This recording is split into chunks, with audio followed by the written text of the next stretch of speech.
par rapport au, pardon, par rapport au paradigme romain, et plus précisément cicéronien, du coup. Et donc, je vais tâcher de montrer trois choses qui donc apparaissent sur l'écran. Donc, premièrement, comment les orateurs d'assemblée de la Révolution française considèrent l'idéal romain. Est-ce qu'ils en parlent concrètement dans leur discours et si oui, qu'est-ce qu'ils en disent? Deuxièmement, en quoi est-ce que ce modèle peut être considéré comme problématique ou paradoxal, mais pourquoi est-ce qu'il reste finalement indispensable? Et enfin, troisièmement, comment est-ce que, grâce à ce modèle antique, l'orateur révolutionnaire parvient à son tour à s'imposer comme un nouvel idéal et devient à son tour un modèle incontournable pour le siècle suivant, pour le 19e siècle. Alors, pour commencer avec mon premier point, je vais commencer par rappeler en quoi, quelques choses déjà connues, bien sûr, mais en quoi consiste cet idéal cicéronien, qui est donc l'idéal de l'orateur, autrement dit de l'homme politique. En effet, le genre délibératif, qui vise à déterminer ce qui est utile ou nuisible pour la cité, est, selon Aristote comme selon Cicéron, le genre le plus élevé, car cette éloquence est destinée, comme le dit Cicéron dans le De Oratore, à la nation tout entière, et non pas simplement à un juge, par exemple, comme peut l'être l'éloquence judiciaire. Ainsi, Cicéron, on voit dans le De Oratore qu'il considère les simples avocats, entre guillemets, avec un certain mépris comme des braillards du barreau. C'est son expression dans la traduction des belles lettres. Il faut comprendre que l'avocat maîtrise les codes de la rhétorique, les ressorts de la persuasion, mais qu'il lui manque quelque chose pour atteindre le statut le plus élevé de l'orateur. À l'inverse, l'orateur qui pratique le genre délibératif, l'homme politique en fait, puisque les deux sont équivalents, se définit à Rome par la fameuse formule que j'ai choisie pour le titre de ma communication, vir bonus dicendi peritus, que l'on peut traduire par l'homme de bien habile à bien parler, ou plutôt, comme le propose Sophie Aubert dans un article consacré aux enjeux de cette formule, comme on peut le traduire par l'homme de bien rompu à l'art de la parole. Donc cette traduction, elle met l'accent sur la pratique, sur l'expérience, plutôt que sur une habileté qui serait acquise uniquement par la technique. Et cette précision est importante parce qu'elle insiste sur une conception spécifiquement romaine, où l'éloquence est considérée en partie comme un don naturel, un don qui est présent en germe et qui se développe par la pratique de la parole publique, plutôt que par l'apprentissage d'une technique. Pour s'en convaincre, il suffit de lire le récit de soi que propose Cicéron dans l'Orateur, où il se met en scène d'abord comme chétif et mal disposé pour l'éloquence quand il est jeune, et puis, à force d'entraînement, il devient lui-même l'orateur idéal qui fait l'objet de ses recherches. Alors, peu importe la réalité qui se cache derrière ce récit de soi, ce qui compte, c'est la manière dont l'orateur se représente lui-même, c'est-à-dire avant tout comme un homme de bien. Et c'est cette virtus, cette vertu, qui confère à sa parole l'auctoritas, donc l'autorité, et qui le rend vraiment éloquent. L'éloquence n'est donc pas séparable de la vertu. Alors cette vertu, selon le paradigme romain, elle désigne un ensemble de qualités morales qui sont perçues comme typiquement masculines, en l'occurrence, puisque virtus donc dérive de vir, qui regroupent le courage, la loyauté, l'honnêteté, notamment. Ces qualités, elles sont associées au culte des anciens, donc au mos maiorum. Et ce qu'il faut bien noter, c'est que cette posture que l'on associe surtout aux républicains romains, donc à la période républicaine, elle est en fait conservatrice d'un ordre pour les Romains, de l'ordre aristocratique. Et je reviendrai sur cette idée qui est très importante en ce qui concerne notamment les orateurs révolutionnaires. À partir de là, on comprend mieux comment les préceptes à la fois moraux et rhétoriques, ce qui va ensemble du coup, des auteurs romains ont pu si facilement se couler dans le moule chrétien et devenir la base de l'instruction des élites d'anciens régimes, qui sont elles-mêmes conservatrices d'un ordre, d'une société d'ordre fondée sur le droit divin. Donc la conservation des mœurs prend une grande place dans cette instruction, et à tel point que c'est à peine si le pouvoir monarchique et religieux se rendait compte que régulièrement les textes latins issus de la période républicaine font l'éloge, par exemple, d'un tyrannicide, de Brutus notamment. Donc, de fait, il était assez rare. Alors, à part au moment de la période au moment des guerres de religion, il était assez rare que ces textes latins soient envisagés dans leur dimension proprement politique. Et d'ailleurs, certains s'en étonneront après coup, comme Talleyrand, qui souligne l'absurdité d'un système éducatif où, je cite, l'on était parvenu à pouvoir présenter à la jeunesse l'histoire des anciens peuples libres, à échauffer son imagination par le récit de leurs héroïques vertus, à la faire vivre, en un mot, au milieu de Sparte et de Rome, sans que le pouvoir le plus absolu eût rien à redouter de l'impression que devaient produire ces grands et mémorables exemples. Donc on s'en étonne, mais seulement après coup, une fois que la Révolution a eu lieu, comme si le lien ne se faisait qu'après coup. Et dans les manuels scolaires d'Ancien Régime, on s'en sort en évacuant l'aspect politique et l'ancrage historique de ces textes. Par exemple, dans la préface du Selectae et Profanis Scriptoribus Historiae, il est expliqué que l'histoire romaine offre une grande quantité de maximes et d'exemples qui pourront former les mœurs des jeunes chrétiens, car ces auteurs, donc ces païens, je cite la préface, ces païens, même au milieu des ténèbres de l'idolâtrie, finalement avaient tout compris en matière morale. Et le manuel de classer ces préceptes et exemples selon le découpage du Déophyquis de Cicéron, 4 livres qui correspondent à 4 vertus, la sagesse, la justice, le courage et la tempérance. Bien sûr, ce sont 4 vertus qui n'ont pas du tout le même sens dans les deux contextes, puisque à Rome, elles recouvrent des réalités qui sont éminemment politiques. Mais c'est comme si tout se passe comme si l'Ancien Régime vidait la figure de l'orateur romain et ses vertus de leur substance politique. Il devient un vir bonus au sens d'un bon chrétien et dicendi peritus au sens d'un honnête homme instruit qui sait bien s'exprimer. Mais certainement pas un homme politique qui met son talent d'orateur au service du bien public, en tout cas pas de façon générale. À présent, voyons ce que disent les orateurs révolutionnaires de cet idéal de l'homme politique romain, dont leur connaissance provient précisément de cet enseignement d'Ancien Régime. Donc là, pour ce faire, j'ai choisi 2 extraits soit d'un journal, donc des lettres à ses commettants de Robespierre, soit d'un discours prononcé à la Convention de Marie-Joseph Chénier, que je vous montrerai après. Et dans ces 2 extraits, je les ai choisis spécifiquement parce qu'ils contiennent en toutes lettres, soit en latin, soit en français, la formule dont je traite par rapport à la définition de l'orateur. Donc voilà ce que dit Robespierre le 5 janvier 1793 dans une feuille de son journal où il s'adresse, où il vise en fait les Girondins. Je dirais en général que l'éloquence suppose de l'âme. Je me souviens encore de la définition que Cicéron donne de l'orateur, vir probus, bonus, pareil, dicendi peritus. Je n'aime point les applications, je vous laisse le soin de décider vous-même si vous pouvez, en conscience, vous approprier ou la définition entière, ou même la moitié de la définition. Et ensuite, nous avons donc Marie-Joseph Chénier, qui va dans le même sens, dans un tout autre contexte, puisqu'il prend la parole à la Convention le 25 novembre 1793, au moment où il est question de dépanthéoniser Mirabeau, puisque Mirabeau, donc, qui était considéré comme le Cicéron, le grand orateur en fait, de la Constituante, a été enterré au Panthéon. Mais entre-temps, il y a eu l'histoire de l'armoire de fer, et donc on propose de le retirer du Panthéon. Et voilà ce que dit Marie-Joseph Chénier. Cicéron définissait l'orateur un homme de bien, habile dans l'art de parler, et sans doute une définition pareille pouvait convenir à cet illustre Romain, dont le cœur et les mains étaient purs, qui, dans la médiocrité de sa fortune, content de l'estime publique et de la sienne, tonnait avec la même véhémence contre les déprédations de Vérès et contre les mœurs infâmes de Claudius et contre les fureurs de Catilina, qui, après avoir sauvé la patrie menacée par de hardis conspirateurs, périt sous le fer des assassins au gage d'Antoine, et fut à la fois le modèle et le martyr de la philosophie, de l'éloquence et du patriotisme. Mirabeau, doué d'une partie des mêmes talents, suivit une route différente. Il n'eut de l'orateur que l'éloquence. Il en négligea la partie la plus essentielle, l'intégrité. Et c'est pour cela qu'exhumé par vous, sortant de son tombeau triomphal, il paraît aujourd'hui à votre bar et vient y subir son jugement, le front dépouillé des lauriers de la tribune et de la brillante auréole qui, dans le Panthéon français, lui garantissait l'immortalité. Alors, première remarque, on voit que les 2 orateurs, Robespierre, qui a la posture de journaliste en l'occurrence, et Chénier, attribuent la formule à Cicéron, alors même qu'on ne la trouve en fait jamais chez lui. Elle se trouve au départ chez Caton l'Ancien, et puis elle est reprise par Sénèque et Quintilien, mais pas par Cicéron en l'occurrence.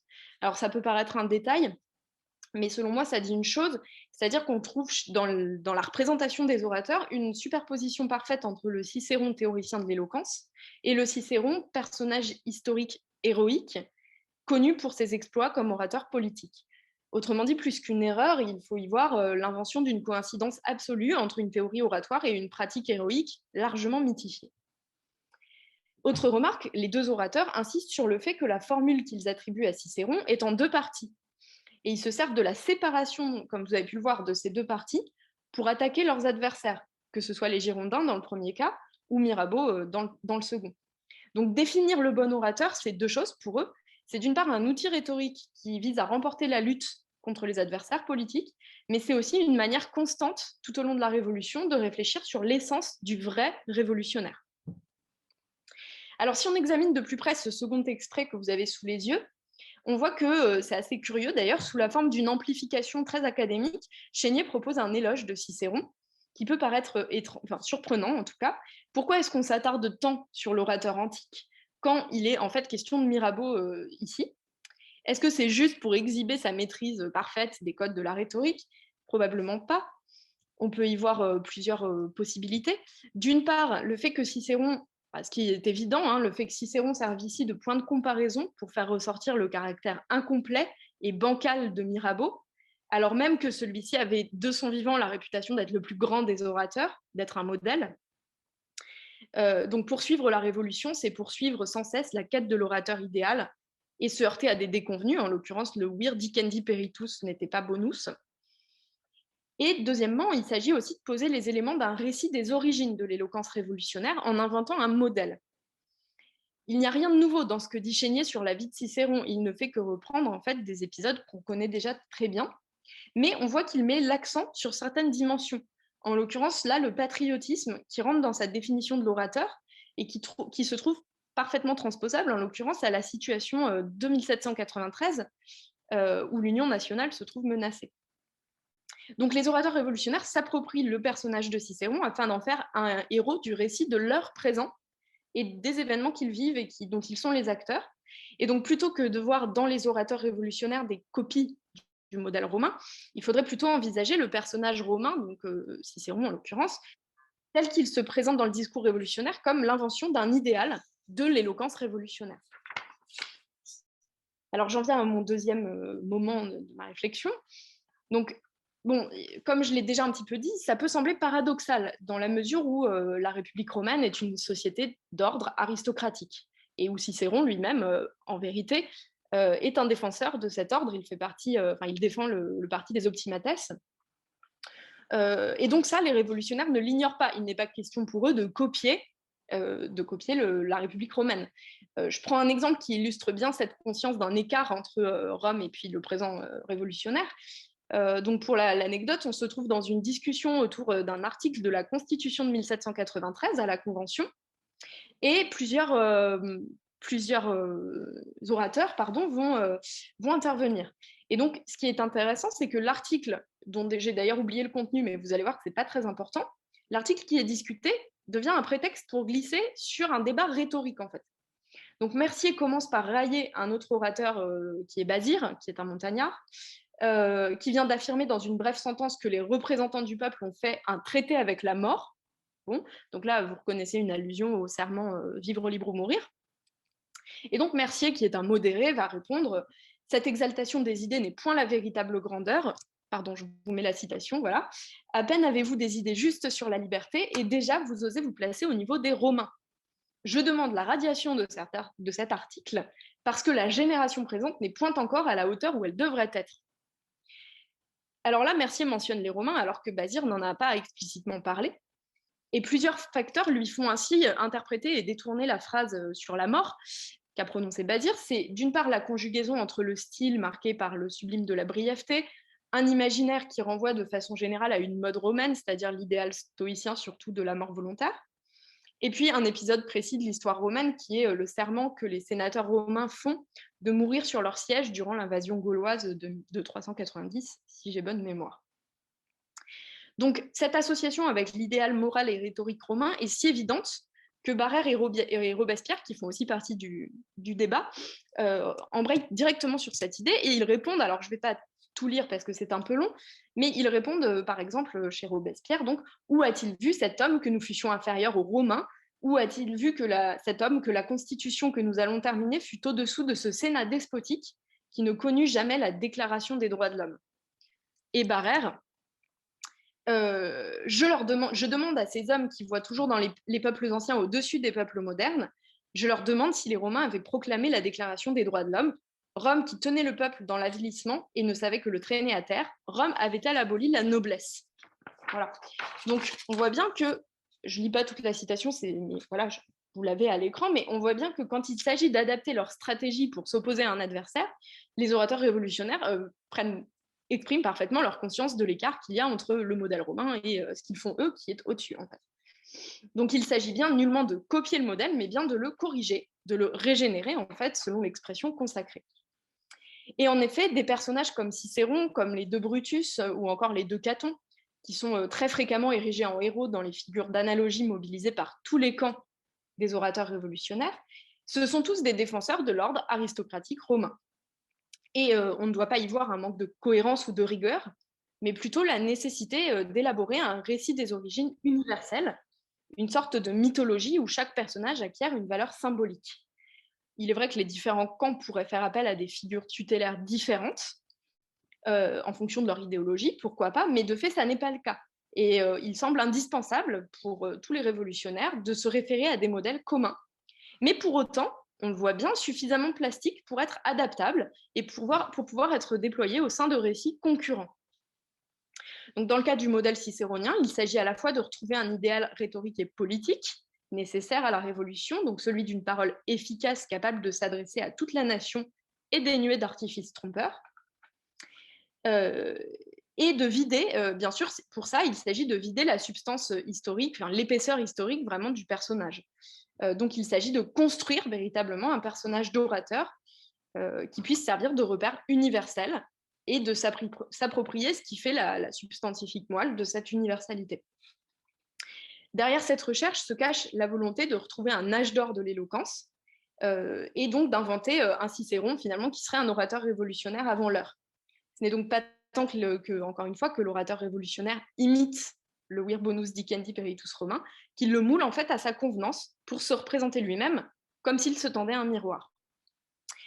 Alors, au-delà de la figure tutélaire de Cicéron, un autre paradoxe est, de façon plus générale, l'attitude qu'adoptent les orateurs révolutionnaires vis-à-vis de la rhétorique elle-même, qui est, là encore, on en a beaucoup parlé ce matin, mais paradoxale. La Révolution poursuit en fait une vieille querelle qui date de l'Antiquité entre la rhétorique perçue comme voie d'accès à la vérité et la rhétorique perçue comme art de tromper, autrement dit la sophistique. Au cours de la période révolutionnaire, qui ne laisse qu'assez peu de place à la réflexion théorique, donc il y a assez peu de traités qui paraissent à ce moment-là, mais cette réflexion se déploie plutôt en actes au sein des discours eux-mêmes. On constate que souvent le débat, j'en ai montré un exemple tout à l'heure, le débat sur la rhétorique en vient à remplacer la question concrète qui est en discussion. Et donc voilà, ce débat sur la rhétorique prend sa place vraiment dans les débats politiques. Donc le rejet de la rhétorique perçue comme art du mensonge va très souvent de pair avec l'omniprésence de la métaphore théâtrale. On accuse l'adversaire d'être un acteur qui se dissimule sous un masque et qui imite le langage sublime de l'orateur pour servir des intérêts particuliers, ou pire, pour servir la contre-révolution. Et je vais donner l'exemple d'un discours de Saint-Just qui permettra peut-être de prolonger les réflexions qu'on a menées, enfin, qu'on a eues sur Saint-Just ce matin, où Saint-Just accuse les factieux girondins d'avoir pris le masque et adopté le langage du vir bonus pour en fait trahir la révolution. Donc voilà ce que dit Saint-Just. Il n'était point permis autrefois de les soupçonner. La défaite de tant de complots les avait instruits. Les périls qui pressent les pas des ennemis du peuple avaient nécessité plus de raffinement dans leur conduite. Ils n'étaient point ennemis audacieux de la liberté. Ils parlaient son langage. Ils paraissaient comme vous ses défenseurs. Ainsi, deux armées ennemies combattaient sous l'aigle romaine. Jamais dissimulation ne fut plus raffinée. On a commis peu d'imprudence. Ce temps fut couvert de ténèbres. On nous remplissait d'inertie avec impétuosité. Le mensonge ne flattait point, il était brusque, il était farouche, comme l'est souvent la vérité pure. On reconnaît plusieurs traits de l'idéal d'éloquence de Saint-Just qui ont été mentionnés par Anne Kennedy ce matin. Pourtant, malgré cette méfiance qui plane au-dessus du langage, tous les orateurs recourent à un style quand même assez semblable, au-delà des singularités de détail bien sûr, et à un idéal commun d'éloquence qui réactive l'idéal cicéronien. Michelet, selon moi, a résumé très bien cette tension multiple entre à la fois la pratique incessante de la rhétorique classique et de ses formes, son discrédit, d'une certaine manière, et en même temps la volonté de faire exister l'idéal auquel elle renvoie, celui du vir bonus dicendi peritus. Voilà ce qu'il dit de l'Assemblée constituante, en l'occurrence dans l'histoire de la Révolution française. C'est la citation que vous avez à l'écran. Une chose étonne dans cette assemblée composée pour la bonne part d'avocats voltairiens, c'est sa croyance naïve à la sainteté, à l'efficacité de la parole humaine. Il fallait qu'il y eût encore, après toute la sophistique du XVIIIe siècle, un grand fond de jeunesse et d'enfance dans le cœur des hommes. Alors, ce qui m'intéresse pour aujourd'hui, particulièrement dans cette citation, c'est l'idée d'associer la croyance à l'efficacité de la parole au temps de l'enfance, donc au temps d'un âge d'or mythifié qui, dans la représentation qu'en proposent les orateurs révolutionnaires, renvoie à la figure de l'orateur antique, avant que celle-ci ne soit pervertie par l'Ancien Régime et la sophistique voltairienne, entre autres, dont parle Michelet. Alors j'en viens au troisième et dernier point de ma réflexion. Comment est-ce que l'orateur révolutionnaire, grâce à ce modèle antique, parvient à son tour à s'imposer comme un nouveau modèle, et un modèle incontournable pour le siècle suivant? Donc plutôt que d'imiter ou de faire revivre l'idéal de l'orateur antique, il s'agit bien, pour les orateurs révolutionnaires, d'inventer un récit des origines, celui d'un nouvel âge d'or de l'éloquence, doté d'un personnage d'orateur qui soit à la fois fédérateur et universalisable, mais aussi suffisamment plastique pour pouvoir y associer des représentations parfois concurrentes, ce que suppose un régime parlementaire basé sur le débat et donc le dissensus. La grande réussite de cette éloquence révolutionnaire, c'est donc d'avoir su s'imposer comme un nouveau mythe originel qui vient se substituer au mythe romain. Et on le voit parce que l'éloquence du XIXe siècle doit ensuite à son tour se situer par rapport à ce paradigme, ce point d'origine en fait, qui est l'éloquence révolutionnaire, ce nouvel âge d'or. Et on voit que les références à la Révolution française se déploient en parallèle, voire tendent à dépasser, à remplacer les références à l'Antiquité.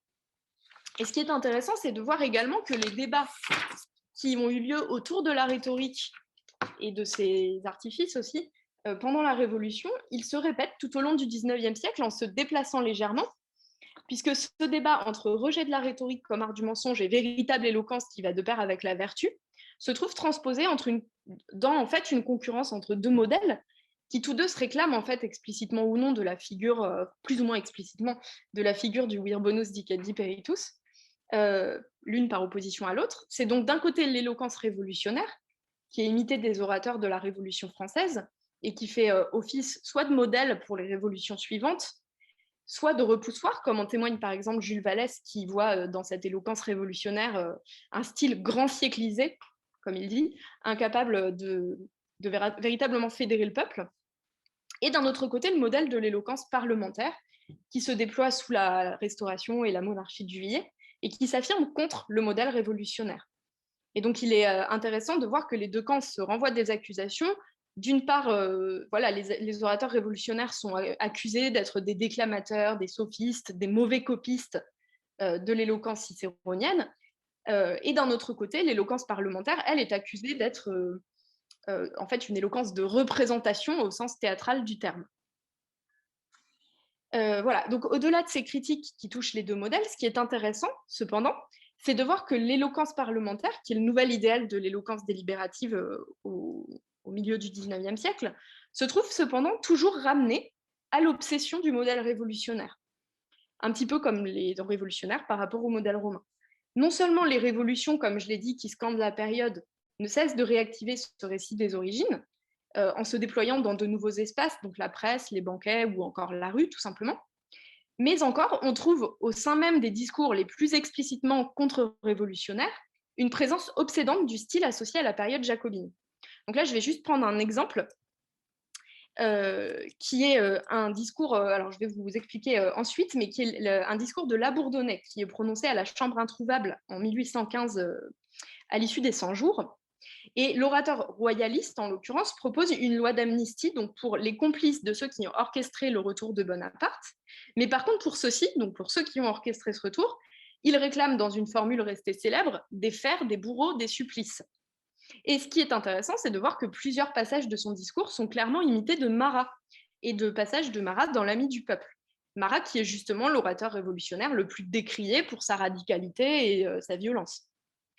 Donc, par exemple, je vous donne juste un exemple parce que je ne veux pas dépasser trop, mais par exemple, Marat, dans L'Ami du peuple du 10 novembre 1789, au sujet de la loi martiale et des émeutes populaires, écrit « Est-il quelque comparaison à faire entre un petit nombre de victimes que le peuple immole à la justice dans une insurrection et la foule innombrable de sujets qu'un despote réduit à la misère ou qu'il sacrifie à sa fureur, à sa cupidité, à sa gloire, à ses caprices. Que sont quelques gouttes de sang que la populace a fait couler dans la Révolution actuelle pour recouvrer sa liberté auprès des torrents qu'en ont versé un Tibère, un Néron, un Caligula, un Caracalla, un Commode. Je passe parce que l'énumération se poursuit ensuite longuement. Et la Bourdonnais va lui reprendre en fait cette thématique ainsi. Prévenez messieurs de nouveaux désastres, donc il s'adresse à la chambre introuvable, mettez un terme à des fureurs qui n'auraient plus de bornes, il n'y a plus à regarder en arrière, l'ennemi que vous avez offensé est un ennemi implacable. Armez-vous contre lui du glaive de la justice et défenseur de l'humanité, sachez répandre quelques gouttes de sang pour en épargner des torrents. Rappelez-vous que si la justice du plus vertueux de nos rois eût fait tomber la tête de quelques grands coupables, le sang de 3 millions de Français n'aurait pas coulé et que nous serions encore le peuple le plus puissant de l'univers. Alors, on peut interpréter, me semble-t-il, de deux manières cet étrange pastiche, deux manières qui ne sont pas incompatibles, je pense. D'un côté, on peut y voir une provocation à l'encontre des bonapartistes des 100 jours, qui se trouvent assimilés à Marat, en l'occurrence, par ce pastiche. Donc, c'est une façon de leur rendre la monnaie de leur pièce avec une certaine ironie basée sur l'inversion de l'argumentation de Marat. Donc, Marat dit « le peuple doit verser des gouttes de sang pour épargner les torrents de l'arbitraire royal ». La Bourdonnais dit « le pouvoir royal doit verser des gouttes de sang pour éviter les torrents de la vengeance des partis populaires », en substance. Hein. Mais on peut y voir aussi, je pense, la reconnaissance, fut-elle implicite, de l'efficacité d'un style, de son caractère fédérateur, et donc la nécessité d'y recourir indépendamment de l'idéologie de l'orateur ou du journaliste. Donc tout particulièrement en période d'instabilité et de crise, comme c'est le cas ici après les 100 jours. Donc en fin de compte, le récit héroïque et ce qui l'accompagne, donc les personnages symboliques d'orateurs ou de journalistes, un style déclamatoire, tel qu'on en parlait ce matin, le style qui va mobiliser la sensibilité, les émotions, semble absolument nécessaire pour éclairer le présent en période de crise et pour lui donner un sens. Et là encore, la figure et le style de l'orateur révolutionnaire, à l'instar de Cicéron, se détachent de leur ancrage idéologique originel et de leur épaisseur historique pour entrer dans le mythe et acquérir une dimension fédératrice, celle d'un porteur d'une parole universelle qui a foi en cette parole et en ses pouvoirs. Je conclus en quelques mots seulement. On n'a donc pas une imitation du modèle antique, mais plutôt chez les orateurs révolutionnaires, mais bien plutôt une régénération qu'on peut comprendre en trois sens. D'abord, régénérer, c'est littéralement faire revivre les origines, retrouver un âge d'or, un passé mythique qu'on invente sous la forme d'un récit. Ensuite, régénérer l'orateur romain, c'est le corriger, en pallier les manques au niveau politique, on l'a vu tout à l'heure, mais aussi au niveau de la représentation qu'on propose de l'orateur. On adapte l'idéal cicéronien pour le mouler au projet, au pluriel, révolutionnaire. Et enfin, régénérer, c'est reconstituer quelque chose qui avait été abîmé, littéralement dégénéré. Et cette régénération de l'orateur romain, elle passe à la fois par l'adoption d'un style romanisant, latinisant, mais aussi par la construction d'un récit des origines qui va de pair avec ce style et qui est une manière de raconter ce qu'est, ce que doit être et aussi ce que devra être pour les temps à venir, l'orateur révolutionnaire. Voilà, j'espère que je n'ai pas été trop longue et je vous remercie pour votre attention.